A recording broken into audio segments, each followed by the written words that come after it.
بسم اللہ الرحمن الرحیم۔ ناظرین، حضرت علی رضی اللہ تعالی عنہ نے ارشاد فرمایا، صبح کا آغاز صدقے سے کیا کرو، کیونکہ مصیبت صدقے سے آگے قدم نہیں بڑھاتی۔ اللہ تعالیٰ صدقے کی وجہ سے 70 بیماریوں کو دور فرماتا ہے۔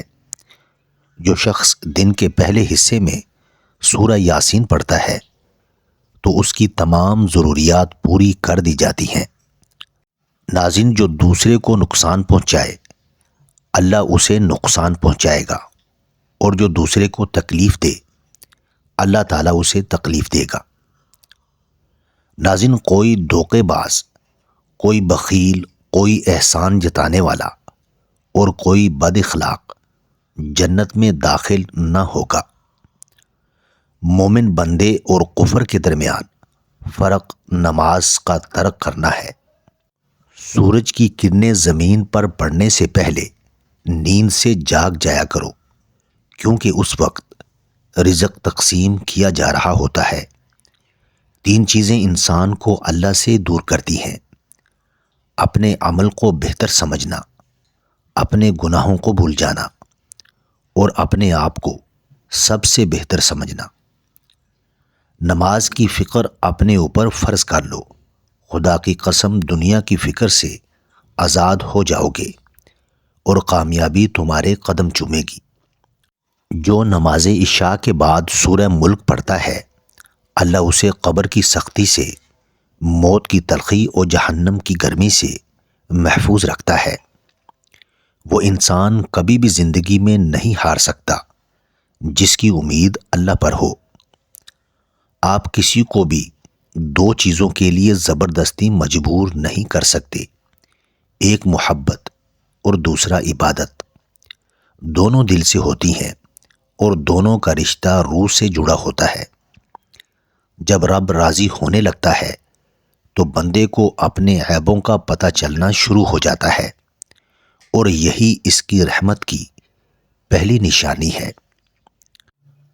زیادہ اللہ کا شکر ادا کرو گے تو اللہ تمہیں اتنا ہی زیادہ عطا کرے گا۔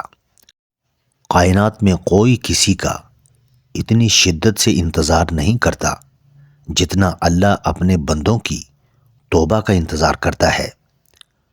نفرت گناہ سے کرو، گناہ کرنے والے سے نہیں۔ شاید تمہاری محبت میں آ کر وہ گناہ کرنا ہی چھوڑ دیں۔ قیامت کی نشانیوں میں سے ایک نشانی یہ بھی ہے کہ جھوٹے لوگوں کی عزت ہوگی اور سچے لوگ ذلیل ہو رہے ہوں گے۔ 3 کام اللہ کو بہت پسند ہیں: ٹوٹے دلوں کو جوڑنا، نہ چاہتے ہوئے بھی کسی کو معاف کرنا، اور کسی کے گناہ پر پردہ ڈالنا۔ جو لوگ برداشت کرتے ہیں ان کے ساتھ اٹھا بیٹھا کرو، اس طرح تمہاری قوت برداشت بڑھے گی۔ اگر تمہارا دل بے وجہ بے چین رہنے لگے تو سمجھ جانا تمہارا رب تمہیں عرش پر یاد کر رہا ہے۔ مشکل وقت میں کسی بزدل سے مشورہ مت لینا، کیونکہ وہ تمہاری بچی ہوئی ہمت کو بھی ختم کر دے گا۔ انسان کو کبھی تنہا نہ سمجھنا، کیونکہ جو تنہا ہوتا ہے اس کے سب سے زیادہ قریب اللہ ہوتا ہے۔ جب خدا سے محبت ہو جاتی ہے تو لوگوں سے دل گھبرانے لگتا ہے۔ حضرت علی رضی اللہ تعالی عنہ نے ارشاد فرمایا، اگر زندگی کو خوبصورت بنانا ہے تو سہنا سیکھو، نظر انداز کرنا سیکھو، خاموش رہنا سیکھو اور اکیلے جینا سیکھو۔ زندگی کی اصل خوبصورتی یہ نہیں کہ تم کتنے خوش ہو، بلکہ زندگی کی اصل خوبصورتی تو یہ ہے کہ دوسرے تم سے کتنا خوش ہیں۔ بلائی کے ہر موڑ پر صلح کرنا سیکھو، کیونکہ جھکتا وہی ہے جس میں جان ہوتی ہے، اکڑنا تو مردے کی پہچان ہوتی ہے۔ نماز چہرے کا نور ہے اور قرآن دل کا سکون ہے۔ وضو سے شکل، قرآن سے عقل، اور نماز سے نسل پاک ہو جاتی ہے۔